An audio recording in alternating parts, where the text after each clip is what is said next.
The set was silent. John Wayne had dropped to his knees. And when the nurse handed him the small card, his face changed. The next scene wasn't in the script anymore. Monument Valley. August 1975. The last film. The crew had been shooting since dawn, trying to capture the light before the desert heat became unbearable. John Wayne was 78 years old, though he told everyone he was 73. He'd been lying about his age for so long he sometimes forgot which number was real. He wore his costume like a second skin, leather vest worn soft from 1,000 takes, gun belt sitting low on his hips the way it had for 50 years, boots that had walked through more dust than most men see in a lifetime. The Stetson shadowed his face, but everyone on set could see what the hat couldn't hide. Wayne was tired. Not the tired that comes from a long day. The tired that comes from a long life. They were filming a simple scene. Wayne's character, an aging marshal, was supposed to walk from the saloon to the sheriff's office, delivering a single line to a young deputy about duty and honor. Standard Wayne material. The kind of scene he could do in his sleep. Rolling, the director called. Action. Wayne took his mark. Began the walk. 3 steps. 4. Then his hand went to his chest. Not dramatically. Not the way an actor clutches his heart in a movie. Just a simple movement. His right hand pressing against his sternum, fingers spreading slightly, as if trying to hold something inside that wanted to get out. He took one more step. His knee buckled. John Wayne went down. Not falling. Not collapsing in the theatrical sense.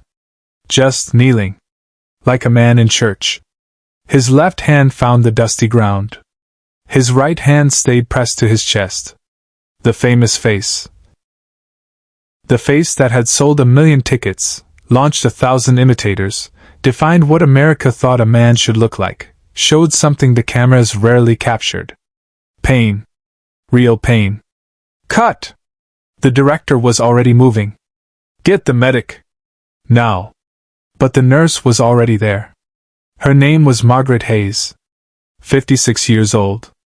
She'd been working movie sets for 20 years, specializing in productions that hired aging stars who needed more than just makeup and wardrobe between takes. She'd been assigned to Wayne's last 3 films, always present, always watching, always ready. She knelt beside him. Not in front of him. Wayne's pride wouldn't allow that. Beside him. So they were equals in that moment. Mr. Wayne, she said quietly. Professional. Calm. Talk to me. I'm fine, he said, the default lie of men who've spent their lives being strong. But his breathing was shallow. His hand still pressed to his chest. How's the pain? Scale of 1 to 10. 5. Which meant 7. Maybe 8. Margaret had her medical bag open. Oxygen ready. Nitroglycerin if needed. She'd been through this drill before 3 times in the past 2 months. Wayne's heart was failing. Everyone knew it. No one said it. Especially not Wayne himself. But this time, Margaret did something different. She reached into the pocket of her white uniform and pulled out a small card. Plain white. About the size of a business card. Handwritten in neat cursive. Mr. Wayne, she said, before I do anything else, I need you to read this. He looked at her. Then at the card. His weathered hand, the hand that had drawn 1,000 prop guns, thrown 1,000 screen punches, held 1,000 leading ladies, reached out slowly. He took the card. Read it. And his face changed. Wayne didn't raise his voice. He didn't have to. The set had gone completely quiet. 60 crew members standing frozen. The director held his position 20 feet away, uncertain whether to approach. The young actor playing the deputy, a kid named Stephen who idolized Wayne, who had practiced that distinctive walk in front of mirrors his whole life, stood with his script rolled in his hands, watching his hero kneel in the dust. Wayne read the card twice. Then he looked up at Margaret. Who gave you this? A young man. Yesterday. He came to the production office. Said he had to get this to you but couldn't come to set. Asked if I would make sure you got it. Said. She paused. Said you'd know when the right time was? Wayne looked at the card again. His jaw worked. That famous jaw that had been set in determination through 100 films, 1,000 scenes. Now it was working against something else. Not pain. Something deeper. He folded the card carefully. Put it in his vest pocket. Over his heart. Help me up, he said. Margaret positioned herself. Wayne used her shoulder for leverage, not pulling, just steadying. He stood slowly, deliberately. When he was upright again, he brushed the dust from his knees. Adjusted his hat. Took a long breath that hurt but didn't show. We're burning light, he said to the director. Let's shoot. John, maybe we should. I said let's shoot. The director looked at Margaret. She gave a small nod. If Wayne said he could work, he could work. She'd stay close. But the decision was his. They reset. Wayne took his mark again. The camera rolled. But something was different. Wayne walked the same path. Hit the same marks. But when he reached the young deputy, instead of delivering the line from the script, something about duty being its own reward, he stopped. Looked at the kid for a long moment. You know what matters? Wayne said, completely off script.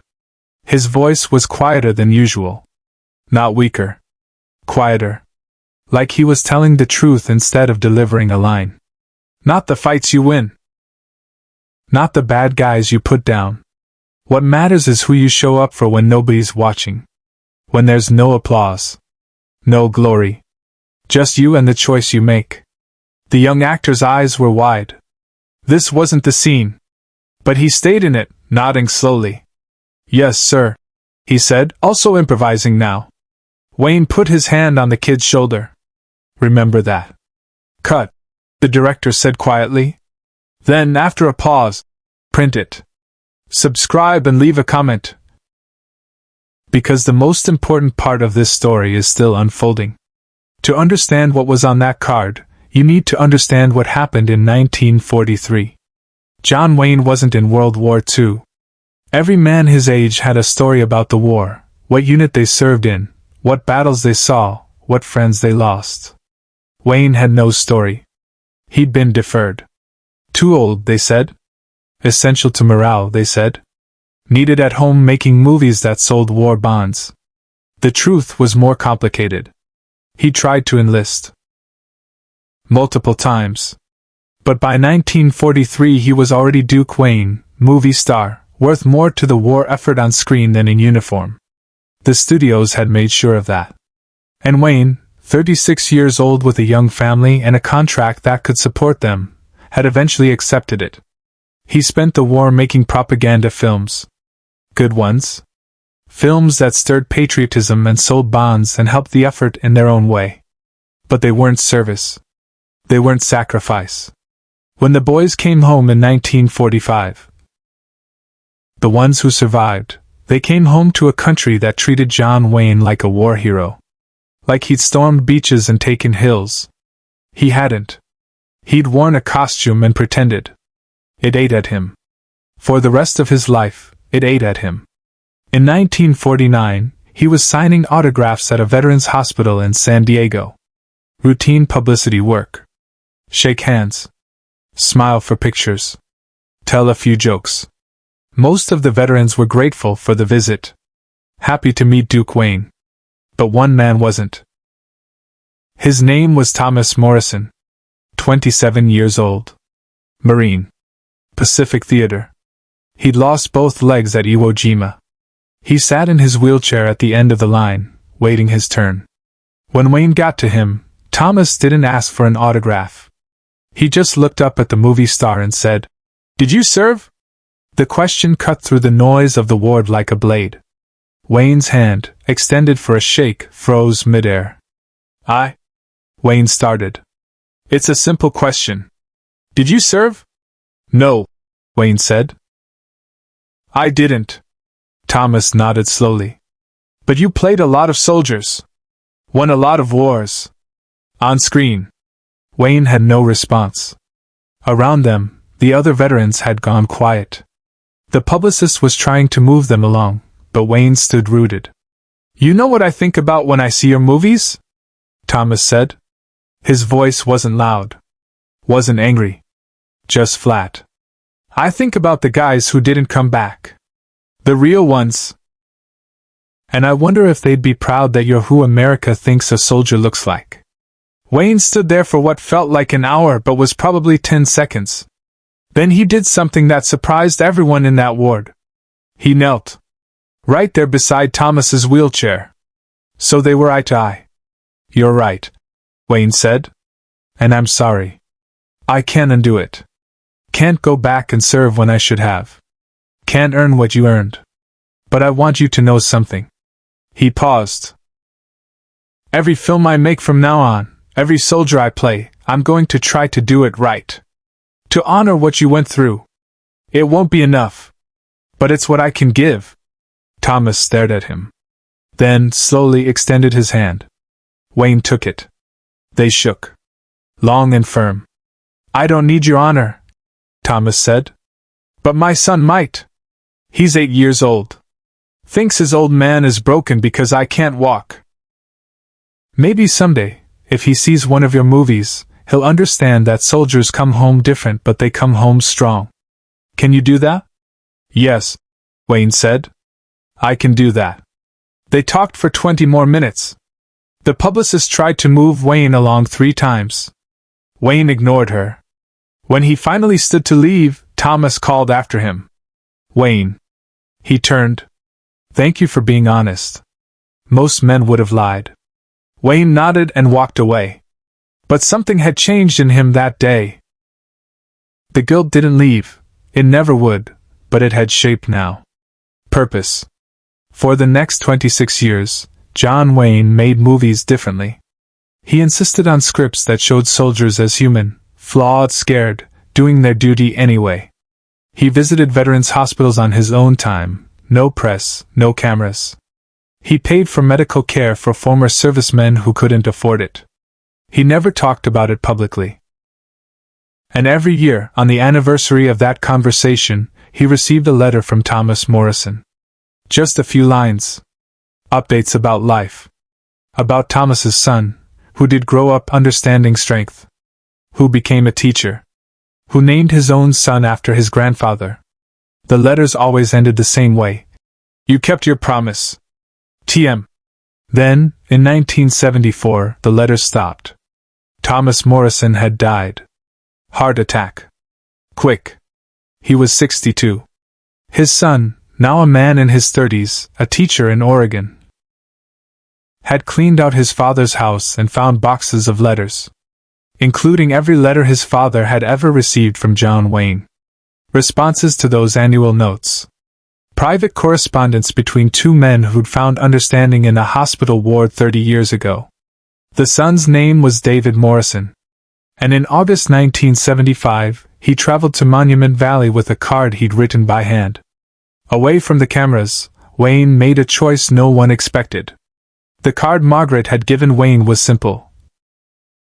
My father died last year. Before he went, he told me about the promise you made him in 1949. He said you kept it. Every film. Every year. He died proud of what you did with your guilt. Thank you for showing me what an honest man looks like. David Morrison. Wayne had carried that card in his vest pocket for the rest of the shoot. 3 more weeks. Through pain that got worse each day. Through scenes he could barely finish. Through moments when Margaret had to give him oxygen between takes. But he finished the film.